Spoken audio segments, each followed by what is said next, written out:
আসসালামু আলাইকুম, স্বাগতম জানাচ্ছি আমার নতুন আরেকটি ভিডিওতে। আজকে আপনাদের সাথে কথা বলবো এই লিকোমোলি শুটারটিকে নিয়ে। এটা হচ্ছে যে একটা ফুয়েল সিস্টেম ক্লিনার। এই ফুয়েল সিস্টেম ক্লিনারটি হচ্ছে যে বাইক অথবা গাড়ির যত ধরনের ফুয়েল সিস্টেম আছে ওইটাকে ক্লিন করে। তো সব সময় হচ্ছে যে আপনাদের গ্যারেজে গিয়ে এত বারবার ওগুলো খুইলা পরিষ্কার করা লাগবে না। এই শুটারটি কিভাবে ব্যবহার করা লাগে সেটা হচ্ছে যে আমি নিজে জানবো, প্লাস এটার পারফরমেন্স এগুলা সম্পর্কে আপনাদেরকে একটা আইডিয়া দেওয়ার চেষ্টা করব। আর এই শুটারটি হচ্ছে যে একটা পিইএ বেসড শুটার, যেটা হচ্ছে যে ফুয়েল যে সিস্টেম আছে ওইটাকে খুব ভালোভাবে ক্লিন করতে পারে। আর এই ফুয়েল সিস্টেম ক্লিনারটি কিন্তু পিএ বেসড। আর এই পিএ বেসড হচ্ছে যে যত ফুয়েল সিস্টেম ক্লিনার আছে তার মধ্যে সব থেকে ভালো। আর এটা হচ্ছে যে আমি গুগল করে পাইছি আর কি। আর এত মানে এই সিস্টেম ক্লিনার সম্পর্কে আমার এত আইডিয়া নাই, মানে এই পিএ বেসড এগুলো সম্পর্কে এত আইডিয়া নাই। তবে যতটুকু জানতে পারছি যে পিএ বেসড যেই ফুয়েল সিস্টেম ক্লিনারগুলোতে ইউজ করা হয় ওগুলো হচ্ছে যে সব থেকে ভালো। এই পিএ বেসড হচ্ছে যে কনভার্সন চেম্বারে সহজে বার হতে চায় না। এটাতে একটা সুফল আছে, যেটা হচ্ছে যে ওই আউটলেট দিয়ে যে বের হয়ে যায় ওই আউটলেটের কার্বনগুলোও নাকি ক্লিন করতে সক্ষম। জানি না কতটুকু, আমি যতটুকু গুগল করে পাইছি। তো আমি এখন হচ্ছে যে এটা আমার বাইকে ইউজ করব এবং আপনাদেরকে জানানোর চেষ্টা করব যে এটা কতটুকু আমার বাইকের সিস্টেম যেটা আছে বা আমার বাইকের যে স্মুথনেস আছে এগুলোটা কতটুকু ইমপ্রুভ করতে পারে। তো আগে হচ্ছে যে চলেন আমার বাইকে ফুয়েলটা অ্যাকুরেটলি নিয়ে নিই। আর আমি চেষ্টা করব, যেহেতু 5 থেকে 10 লিটার ফুয়েলের মধ্যে এটা ইউজ করা লাগে, সেক্ষেত্রে হচ্ছে যে আমি এই 5 থেকে 10 লিটারের মাঝামাঝি 7-8 লিটারের মধ্যে এটা ইউজ করার চেষ্টা করব যেন আমি ভালো একটা রেজাল্ট পাই। তো চলেন আগে আমার বাইকে ফুয়েল নিয়ে নিই, দেন হচ্ছে যে এই শুটারটি আমার বাইকে অকটেনের সাথে বা হচ্ছে যে ফুয়েল সিস্টেমের সাথে অ্যাডজাস্ট করব। দেন হচ্ছে যে এইটার থেকে কি পারফরমেন্স পাইলাম, ফিডব্যাক কি আসে, আমি কিরকম হচ্ছে যে স্মুথনেস পাইলাম, আমার কতটুকু ইমপ্রুভ হয়েছে মনে হইতেছে, এগুলো আপনাদের সাথে শেয়ার করার চেষ্টা করব। আমার বাইকে যেহেতু ফুয়েল একটু কম আছে এই কারণে হচ্ছে আমি পাম্পে চলে যাইতেছি। আগে ফুয়েলটা পারফেক্টলি দিব, যেহেতু রিকমেন্ড করা আছে 5 থেকে 10 লিটার ফুয়েলের মধ্যে ব্যবহার করার জন্য। আমি চেষ্টা করব 7 থেকে 9 লিটার তেলের মধ্যে ব্যবহার করতে। আর এর সাথে হচ্ছে যে আমি কোনো অকটেন বুস্টার ইউজ করব না আজকে, কারণ যেহেতু কার্বন ক্লিনার আশা করি তেলের হচ্ছে যে ডাস্ট টাস্ট থাকলে হয়তো বা ক্লিন করে দিতে পারবে। কিন্তু অকটেন বুস্টার যেমন রনের পরিমাণ বাড়ায় দেয়, হয়তো বা ওইটা নাও পারতে পারে। সব থেকে ভালো হচ্ছে যে এইগুলো ব্যবহার করলে অ্যাকচুয়ালি 5000-6000 বা এরকম কিলো পর পর ব্যবহার করাটাই ভালো। আর যেহেতু অনেকদিন পরে পরে ব্যবহার করা লাগে, সো এটা ব্যবহার করার সময় অন্য কোনো আর কেমিক্যাল ট্যাঙ্কে না দেওয়াটাই আমি বেটার মনে করি। তো আসেন পাম্পে যাই। একটু উঁচা করে দিন ভাই, এই যে এদিক দিয়ে দাগ পড়ে যায়,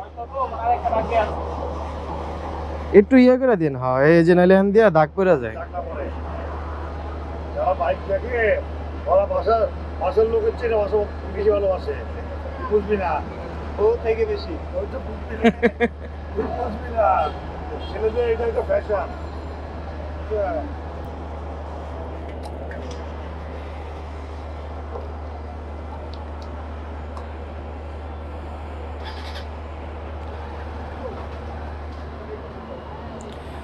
আলহামদুলিল্লাহ 500 টাকার ফুয়েল নিয়ে নিলাম। আবার বৃষ্টি হইতেছে।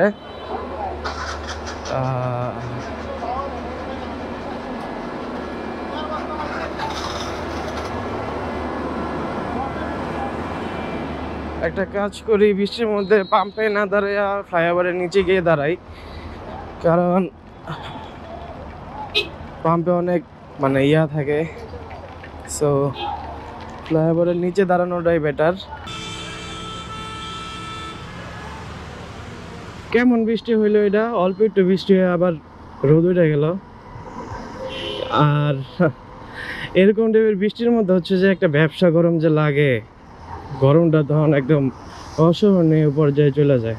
সো ওই ভাইটা বলতেছিল যে আমার ওই যে ফুয়েল দিতেছিল ওই জায়গার মধ্যে ঘষা খাইতেছিল, যে কারণে আমি বলতেছিলাম যে ভাই একটু সাবধান উঁচা করে দেন যাতে ঘষা না লাগে। ওই ভাইটা বলতেছিল যে ভালো করে দাও, যারা বাইক চালায় এরা বাইকের জানের চাইতেও বেশি মানে জীবনের চাইতে বেশি ভালোবাসে। বাসার সব বাসার মধ্যে সব থেকে বেশি যত্ন করে। পরে আবার ফুয়েল পাম্প বলতেছিল, হ ভাই ঠিকই বলছেন, বউর চাইতেও বেশি আদর করে বাইক রে। আসলে তা না, বাইকের জায়গায়, ফ্যামিলির জায়গায়, আর বউ তো আল্লাহর রহমত। যাই হোক, সবাই বাইকের যত্ন নেবেন। একটা কথা আছে, বাংলা একটা প্রবাদ আছে, যতনে রতন মিলে। আচ্ছা, এখন আসল কথায় আসি। ফুয়েল তো নেওয়া হয়ে গেল, 40 শুটারটা হচ্ছে বাইকের মধ্যে ইনস্টল করি। ইনস্টল করার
ও হচ্ছে আমার যেই ফুয়েল সিস্টেম চেইনটা আছে ওইটারে ক্লিন করার চেষ্টা করে। অনেক জায়গায় অনেক গাদ কার্বন এগুলো জমে থাকে, যেগুলো ক্লিন করে। এই কারণে হচ্ছে যে আমার বাইকের পারফরমেন্স আগে থেকে অনেকটা বেটার হয়েছে। থ্রটল রেসপন্স একটু মানে আগের থেকে মজা লাগে, একটু স্মুথ হয়েছে তো বিষয়টা, যে কারণে অ্যাকচুয়ালি মজাটা আগের থেকে একটু বাড়ছে। যদিও আমারটা নতুন বাইক, যে কারণে আমি হচ্ছে যে বেশি একটা, এটাকে কি বলে, বেশি একটা আপডেট পাই নাই। হয়তোবা যারা এই কার্বন ক্লিনার ইউজ করেন না, বা হচ্ছে যে কার্বোরেটর অথবা এফআই খুলে অনেক দিন হইলো পরিষ্কার করেন না, 20-25 হাজার কিলোমিটার চালায় ফেলছেন, তারা হচ্ছে যে ভালো একটা ফিডব্যাক পাবেন আমি খুবই আশা করি। আর আমি চেষ্টা করব এরকম আমাদের কাছে যে বাইকগুলো আছে, ভাই ব্রাদার যারা আছে, ওদের কাছ থেকে একটা নিজের অর্থায়ন থেকে একটা কার্বন ক্লিনার ঢুকায়া হচ্ছে যে ফুয়েলের সাথে অ্যাডজাস্ট করে হচ্ছে যে আমি ওটার ফিডব্যাক দেওয়ার চেষ্টা করব আপনাদেরকে। তো যারা হচ্ছে কার্বন ক্লিনার ইউজ করবেন, অবশ্যই 5 থেকে 7 হাজার কিলোমিটার পর ইউজ করবেন, তাহলেই বেটার। আর অবশ্যই আমি রিকমেন্ড করব 7-8 লিটার তেলে ইউজ করবেন। এটা আমার ক্ষেত্রে আর কি মনে হয় যে বেস্ট হবে, আমিও এটাই করবো সব সময়। আমিও নর্মালি 5 থেকে 7 হাজার বা 8 হাজার এর মধ্যে হচ্ছে যে কার্বন ক্লিনারগুলো ইউজ করব। আর এটার কিন্তু একটা খারাপ দিকও আছে, যেটা হচ্ছে যে এটার মধ্যে দেওয়া আছে 5 থেকে 10 লিটার ফুয়েলের মধ্যে এটাকে কিন্তু ব্যবহার করা লাগবে। যে কারণে যদি এর থেকে কম ফুয়েলের মধ্যে ব্যবহার করেন, তাহলে হচ্ছে যে বাইকের যে সিলগুলো আছে, ফুয়েল সিস্টেমের মধ্যে অনেক সিল টিল থাকে, যেগুলো হচ্ছে যে ও নষ্ট করে দিতে পারে। বেশি তেলের মধ্যে ব্যবহার করলে যেটা হইতে পারে যে এই সিস্টেম ক্লিনারটি ওর কার্যকর যে ক্ষমতা আছে ওইটাই হারাইয়া ফেলতে পারে, তো ক্লিন একটু কম হইতে পারে। তো 5 থেকে 10 লিটার তেলের মধ্যে আপনারা ইউজ করার চেষ্টা করবেন। আমি 7 থেকে 8 লিটার তেলের মধ্যে এটাকে ইউজ করবো ইনশাল্লাহ। সো এই ছিল আমার ফিডব্যাক অথবা এক্সপিরিয়েন্স। আপনারা এই ফুয়েল সিস্টেম ক্লিনারগুলো ব্যবহার করবেন, তাহলে হচ্ছে যে বাইকের পারফরমেন্স ভালো থাকবে, বাইকও অনেক ভালো থাকবে। বাইকের যত্ন নেবেন, নিজের যত্ন নেবেন, নিজের পরিবারের যত্ন নেবেন, সমাজের যত্ন নেবেন। সো এই পর্যন্ত ছিল আজকে আমার ভিডিও।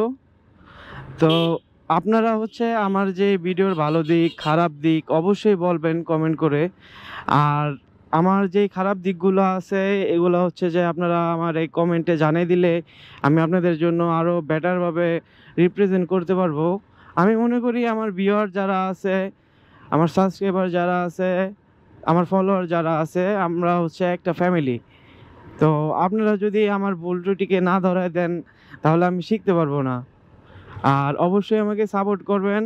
যারা যারা ভিডিওটি দেখছেন সবাই সাপোর্ট করবেন, সবাই লাইক করবেন, কমেন্ট করবেন এবং শেয়ার করবেন।